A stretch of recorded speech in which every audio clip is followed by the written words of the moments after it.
ilang tinapay ang mayroon riyan at ilang isda. Well, hindi na po sa atin bago ang talinhaga at ang hindi pala talinhaga, kundi ang pagpaparami ng mga tinapay at isda. Bahagi ho na kung saan ay makita ho natin na kaya ni Jesus na magparami mula sa iilan. Alam din natin na rin kung tusin ay kaya rin ni Jesus na lumikha mula sa wala. No? Pero bahagi ho na bigyan natin ng higit na pagninilay. Una,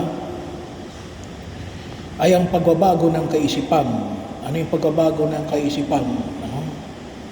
Huwag tayong maghanap ng wala. Maghanap tayo ng mayroon. Sa Jesus, ang kanyang hinahanap ay kung ano yung mayroon, hindi yung mga wala. Masanapin natin yung mga bagay na nasa atin. Kaya masabi ko nga, napakahalaga yung management of resources. Ilan ang mayroon na tinapay at isda ang mga alagad. Nakikita pa nila yung kung ano yung provision na nasa kanila. Anong mayroon sa atin? Anong mayroon sa iyo? Anong mayroon sa akin? Kung minsan ang kagad na sagot natin ay kung ano yung wala. Wala ako niyan. Hindi, anong mayroon? Ay una tigil sila, ibig sabihin niya din ay yung ating sarili. Yun ang mayroon. Pero tingnan natin, kung tutusin, makikita natin na, sabi nga, kung minsan may mga bagay na hindi natin pinapansin, na mayroon pala tayo. Kung minsan, alam nyo, sa paglilipatan, may mga gamit. Ako hanggang ngayon, ako hindi pa nakapag-aayos ng aking mga gamit. May mga gamit pa ako na hindi ko pa nabubuklat mula noong maglipatan. Ay bahagi ho, nakalagay pa rin dun sa lagayan. Kung minsan hindi natin alam, mayroon pala ako nito, nakalimutan. Kaya napakahalaga rin na tingnan din natin yung ating mga baol, yung ating mga bodega. Kung minsan may mga bagay na nakatambak lang doon. Kung hindi natin kailangan, ibigay natin. Ibigay natin doon sa nangangailangan. Baka sakaling kailangan nila, magamit nila. Para sa atin, basura yun. Pero sa kanila, mahalaga yun. Kailangan nila yun. Maaring sabi nga natin yun ay nagamit na. Pero bahagi ho, na huwag nating kalimutan. Kuminsan kasi yung panahon ngayon, ang panahon ngayon rin, tawag nga ni Pope Francis ay throw-away culture. Hindi na tayo nag-reuse. Pero kung magagamit natin yung pag-reuse, marami pa ho na mapapakinabangan natin. Recycle. Pwede nating i-recycle. Lalong-lalo na, baka nakatambak lang doon. Baka kailangan ng iba. Magagamit nila. Pero yun munang idea. Anong mayroon tayo? At dapat, alam natin kung anong mayroon tayo. Yung mga kapatid natin kuminsan na pumapasok sa business, basta na lang pumapasok sa business, nang hindi nila nalalaman, kinakailangan, may alam tayo. May alam tayo. Kaya po marami ngayong mga pumapasok sa business, bumabagsak. Bakit? Ay, bara-bara na lang. Papasok na lang ng papasok. Hindi mo na tinitingnan kung anong mayroon siya. Baka hindi sa iyo yung pang-business. Nakita mo lang sa kapitbahay mo, biglang yumaman. Nainggit ka lang. Gagayahin mo rin. Hindi. Ano bang mayroon ka? Yun ang tingnan natin. Maraming bagay na mayroon. Sabi nga, huwag nating ikahiya kung ano yung mayroon natin. Sabagat maaaring yun ay kakailanganin ng iba. Pero yun ang maliwanag ko, no? Na nakita ko natin sa Ebanghelyo, no? Kung anong meron si Jesus na hawak-hawak ng mga alagad. At yun ang alin, yun ang kanyang pinarami. No? Yun ang pinarami niya. Kaysa sa yung bagay na wala. No? Bagamat kaya ni Jesus, no, to create out of nothing. No? Pero tayo, kung tusin, we create out of something. No? Kaya nga yun ang tinatawag nating paglilinang. No? Yun ang tinatawag nating stewardship. No? Tingnan natin, baka doon tayo higit nalalago sa pagkilos natin.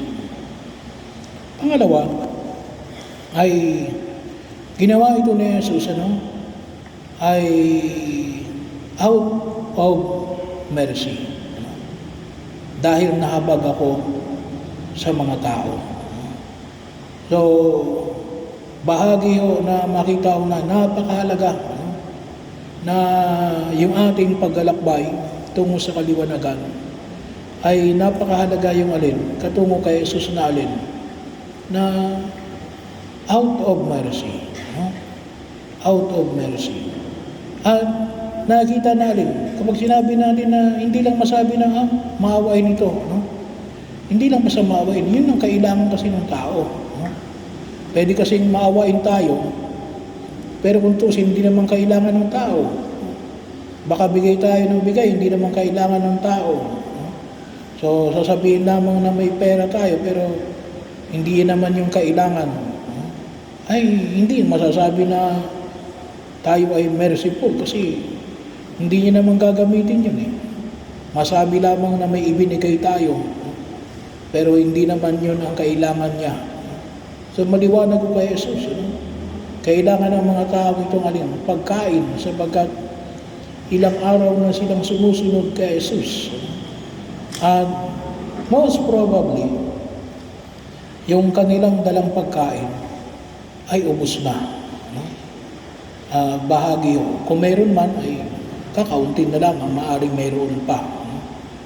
Pero ito ay maliwanag na kaya gumawa si Jesus ng pagkaparami ng tinapay at isda. Hindi lang para sabihin na may kaya si Jesus, may kapangyarihan si Jesus, mayaman si Jesus. Hindi show off lang. Out of mercy. Out of mercy. Bahagi ho, Kaya, kuminsan, ako, nararanasan ko kuminsan, may mga taong lalapit sa akin, Father, gusto kong gawin ito. Ay, hindi ko naman kailangan yan, hindi naman kailangan ng simbahan yan.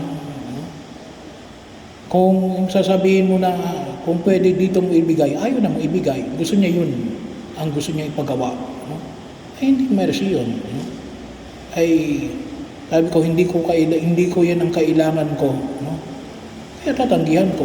Hindi yun ang kailangan ko eh. May bagay na mas kailangan ako, yun ang ibigay mo. Kung talagang gusto mong tumulong.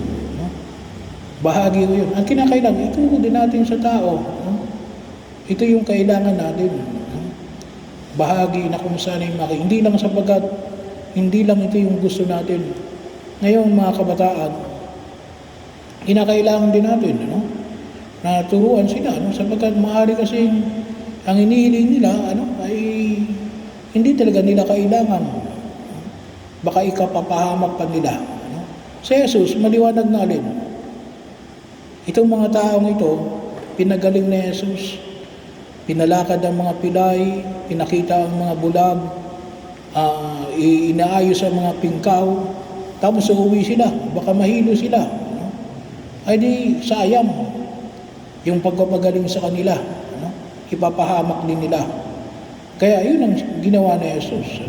Yun talaga kasi yung kailangan nila, na sila din pakainin upang bahagi ng pagkilos. Yun din kuminsan, huwag tayong tumingin lamang sa clamor ng karamihan. Baka mamaya, hindi yun nakatutulong sa kanila. Then, it will only become, ipiniplease lang sila. Pero hindi talaga merciful yun. No? Bahagi. Bakit? Kasi hindi makatutulong sa kanila eh. No? Pinapamper lang sila. No? At kuminsan yun din ang bahagi yun ng pagkilos na kung saan alin. Pag-ingatan natin, lalong-lalo na ngayong panahon na ito. No? Na sabi nga, yung mga kabataan natin ngayon ay para wag lang umiyak, pagbibigyan natin. Pero kung tutusin, hindi talaga nila kailangan. Kinakailang makita natin yung alin, yung tinatawag nga nating kernel at saka yung has. Ano talaga yung buod at alin yung palamuti. Baka ang binibigyan lamang natin ng pansin ay palamuti. Wala talaga yung buod. Parehong kailangan, pero mas kailangan yung alin, yung buod, hindi yung palamuti. Eh, kung minsan, nakita na, ang binibigay ng pala natin ay palamuti, pansamantala. Kaya, masasabi ba natin na yun ay mercy? Hindi. Kaya, kung minsan si Jesus, hindi niya rin binibigay yung mga humihingi sa kanya. Bakit?